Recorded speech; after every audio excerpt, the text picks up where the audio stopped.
Hello बच्चों, maths JEE 101 course में मैं आपका स्वागत करता हूं।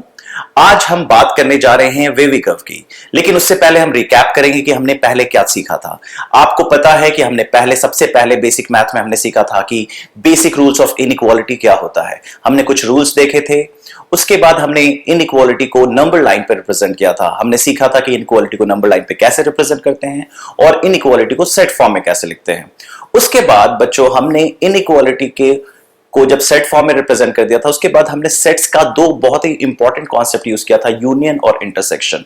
जैसा कि आपको पता है, यूनियन होता है जब भी दोनों में से कोई एक भी चीज सेटिस्फाई हो जाए तो उसे कहते हैं यूनियन, और अगर दोनों सेट के बीच का जो ओवरलैपिंग जोन है उसे कहते हैं इंटरसेक्शन।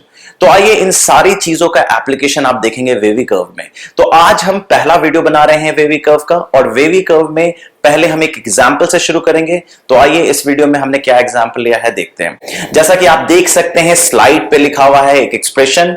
ये एक्सप्रेशन दो लीनियर पॉलिनोमियल का प्रोडक्ट है। जैसा कि आप देख सकते हैं एक्सप्रेशन है x-1 इंटू x-2। आपको पता है x-1 एक लीनियर पॉलिनोमियल है और x-2 भी एक लीनियर पॉलिनोमियल है, और आपको पता है जब दो लीनियर पॉलिनोमियल मल्टीप्लाई होते हैं तो वो एक क्वाड्रेटिक पॉलिनोमियल का शक्ल लेते हैं।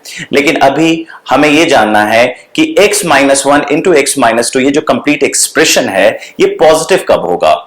हमें ये तो आपसे बच्चों ये पूछा जा सकता है कि find the values of x for which this expression x-1 into x-2 is positive, या आपसे ये पूछा जा सकता है कि find the values of x for which this expression x-1 into x-2 is negative. बच्चों इसको आंसर करने के लिए थोड़ा सा हम बैक में जाएंगे और कुछ पुराने कॉन्सेप्ट्स को यूज करेंगे, लेकिन पहले हम इसको डीकंस्ट्रक्ट करते हैं। जैसा कि आप जानते हैं ये जो एक्सप्रेशन है दो लीनियर पॉलिनोमियल से बना है, तो हम x-1 और x-2 को सेपरेटली देखेंगे।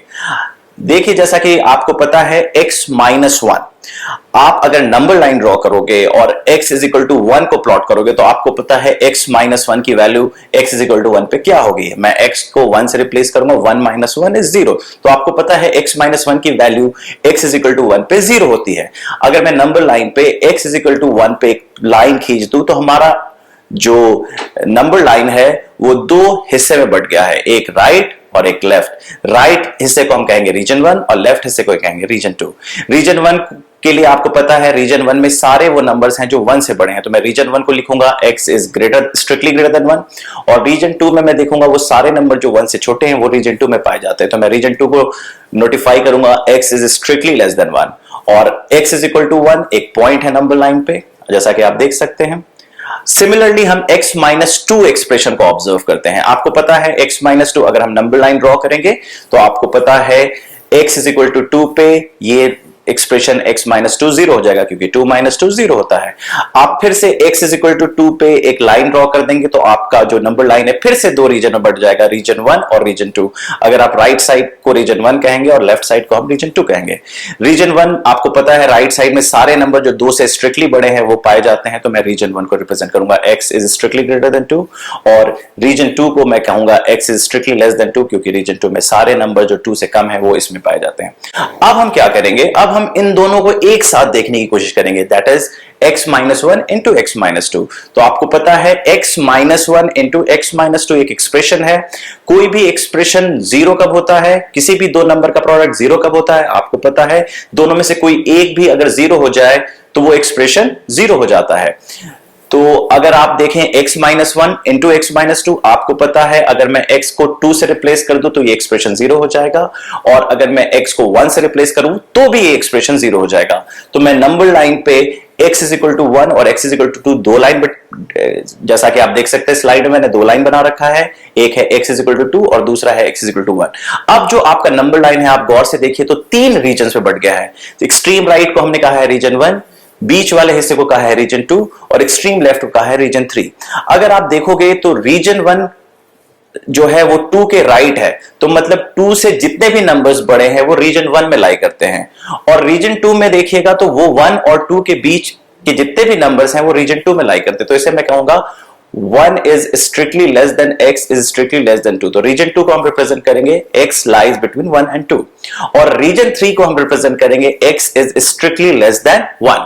अब आप देखते हैं गौर से कि एग्जैक्टली हुआ क्या। अगर मैं रीजन 1 में जाऊं तो रीजन 1 में आपको पता है सारे नंबर्स 2 से बड़े हैं, तो x माइनस 2 डेफिनेटली पॉजिटिव होगा और x माइनस 1 भी पॉजिटिव होगा, क्योंकि x माइनस 1 1 के राइट सारे एक्सप्रेशन के लिए पॉजिटिव होगा। आइए आप 2 को पता, 2 x इज इक्वल टू 2 पे क्या होगा आपको पता है, एक्सप्रेशन फिर से 0 हो जाएगा।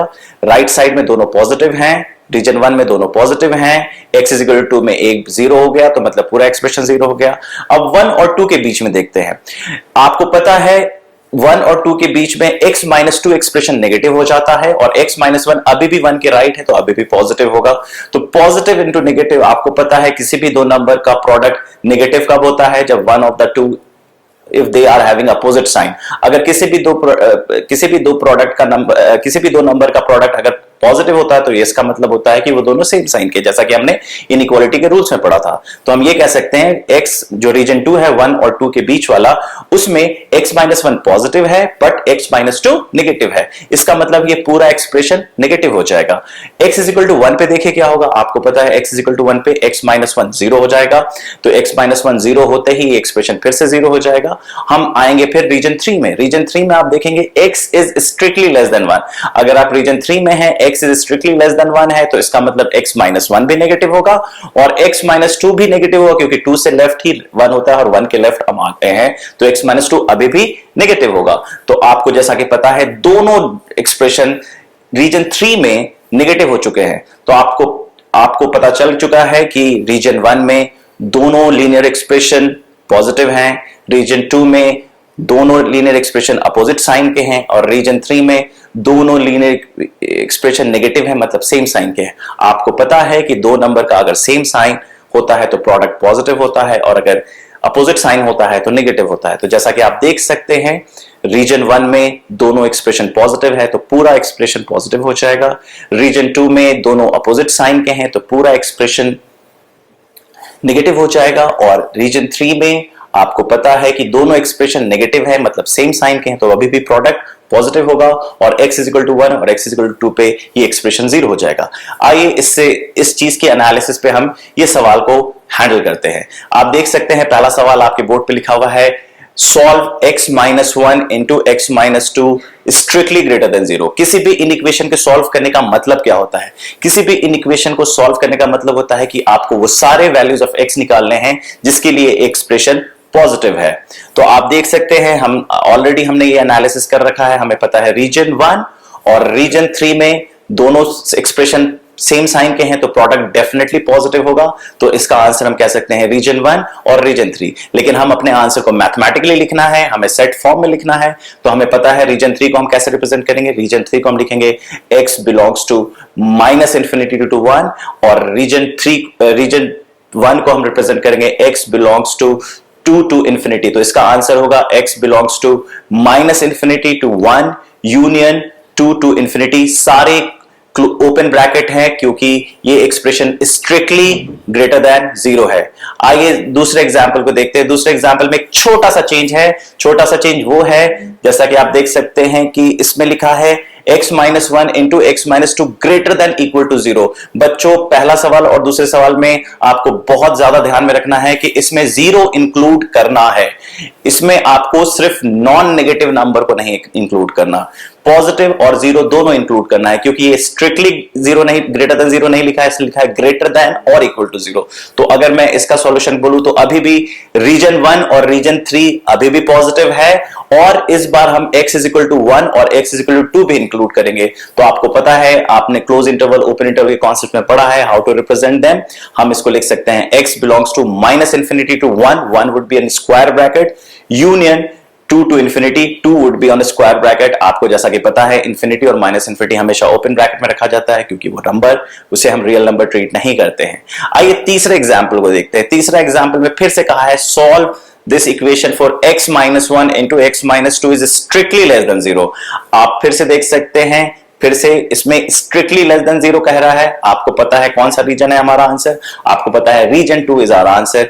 रीजन 2 आपका क्या है? रीजन 2 है x की वो सारी वैल्यू जो 1 और 2 के बीच में रहती है। अगर मैं इसको सेट फॉर्म में लिखना चाहूं तो मैं कह सकता हूं x belongs to 1 to 2 open bracket, जिसे हम राउंड ब्रैकेट से रिप्रेजेंट करते हैं।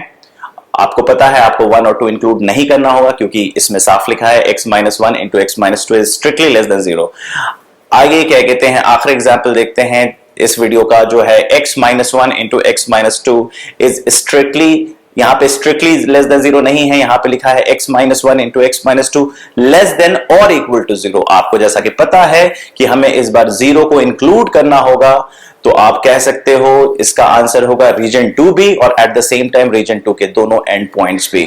तो अगर मैं इसे नंबर, अगर मैं इसको सेट फॉर्म में रिप्रेजेंट करूं तो मैं कह सकता हूं x belongs to 1 to 2 with a close bracket.